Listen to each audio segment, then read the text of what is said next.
Karena nggak mungkin perusahaan baru, anak presiden, mendapat suntikan dana penyertaan modal dari perusahaan Ventura yang juga itu berjejaring dengan PTSM. 2 kali diberikan kucuran dana, angkanya kurang lebih 99,3 miliar dalam waktu yang dekat.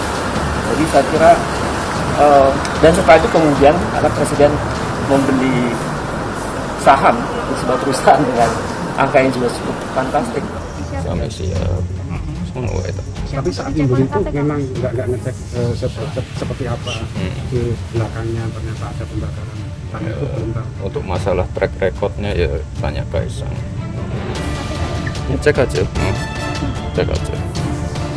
Kita ada nantinya panggilan untuk ini yang ternyata. Ya cek aja. Kalau ada yang salah ya silakan dipanggil. Salah ya apa ya dibuktikan. Proses verifikasi dan telahan ini menjadi penting sebagai pintu awal apakah kemudian aduan tersebut sesuai dengan undang-undang yang berlaku, termasuk ranah tindak pidana korupsi, dan itu menjadi kewenangan KPK ataukah tidak. Apabila kemudian menjadi kewenangan KPK, tentu akan ditindaklanjuti sesuai dengan mekanisme aturan hukum yang berlaku. Tapi kan juga beginilah, jangan mudah sekali untuk memberikan adjustment bahwa seolah-olah kalau anak pejabat tuh mesti negatif. Anak pejabat itu nggak boleh kaya, anak pejabat itu nggak boleh berusaha. Ini gimana sih? Sepanjang usahanya itu baik-baik aja, ya salah. Gitu. Ya, semua memiliki hak yang sama. Seperti anak saya. 92 miliar ya. Dan itu bagi kami tanda tanya besar. Apakah seorang anak muda yang baru mendirikan perusahaan dengan mudah mendapatkan penyertaan modal dengan angka yang cukup fantastis kalau dia bukan anak presiden? Anak Jokowi tak kenal takut. Gibran, silakan tangkap saya. Ini respon KPK. 2 anak Presiden Joko Widodo, Gibran Raka Buming Raka dan Kaisang Pangarep dilaporkan ke Komisi Pemberantasan Korupsi oleh dosen Universitas Negeri Jakarta, Ubedillah Badrun pada Senin 10 Januari. Gibran dan Kaisang dilaporkan terkait dugaan tindak pidana korupsi dan atau tindak pidana pencucian uang. Dilansir dari republika.go.id, pelaporan tersebut terkait dugaan korupsi, kolusi, dan nepotisme terhadap relasi bisnis Gibran dan Kaisang dengan grup bisnis yang terlibat kasus pembakaran hutan berinisial PT ASM. Pelapor menyebut grup bisnis itu mengucurkan investasi ke perusahaan yang dimiliki Kaisang dan Gibran. Saat diminta tanggapan oleh wartawan, Gibran menyatakan tidak akan melaporkan balik pelapor. Wali Kota Solo tersebut hanya meminta agar dibuktikan apakah benar-benar bersalah. Dia juga mengaku tidak keberatan ditangkap saat ini juga jika terbukti bersalah.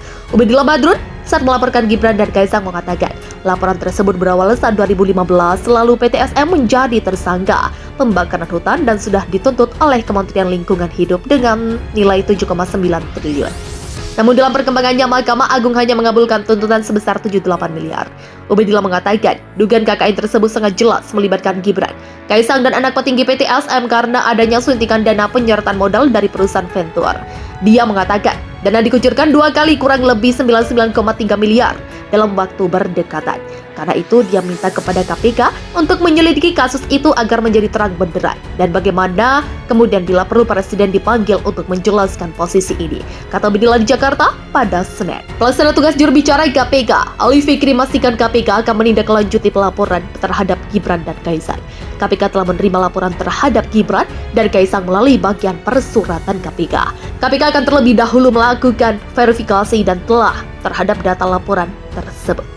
Verifikasi dilakukan untuk menghasilkan rekomendasi apakah aduan tersebut layak untuk ditindaklanjuti dengan proses telah atau diarsipkan. Dia menjelaskan, proses verifikasi dan telah penting dilakukan sebagai pintu awal apakah pokok aduan tersebut sesuai undang-undang yang berlaku. Termasuk sambung dia, ranah tindak pidana korupsi dan menjadi kewenangan KPK atau tidak. Apabila aduan tersebut menjadi kewenangan KPK, tentu akan ditindaklanjuti sesuai ketentuan hukum yang berlaku. Begitulah katanya. Ali mengatakan KPK juga secara proaktif akan menelusuri dan melakukan pengumpulan berbagai keterangan dan informasi tambahan untuk melengkapi aduan yang dilaporkan. Pengaduan masyarakat menjadi salah satu simpul kolaborasi KPK dengan publik dalam upaya pemberantasan korupsi. Kedua anak Presiden Jokowi ini dilaporkan ke KPK atas dugaan KKN dan tindak pidana pencucian uang. Gibran pun tidak ada rencana untuk melaporkan balik. Bahkan dengan tegas Gibran menantang Ubedillah Badrun untuk membuktikan. Gibran juga siap diperiksa dan ditangkap kalau memang melanggar. Menurutnya, dirinya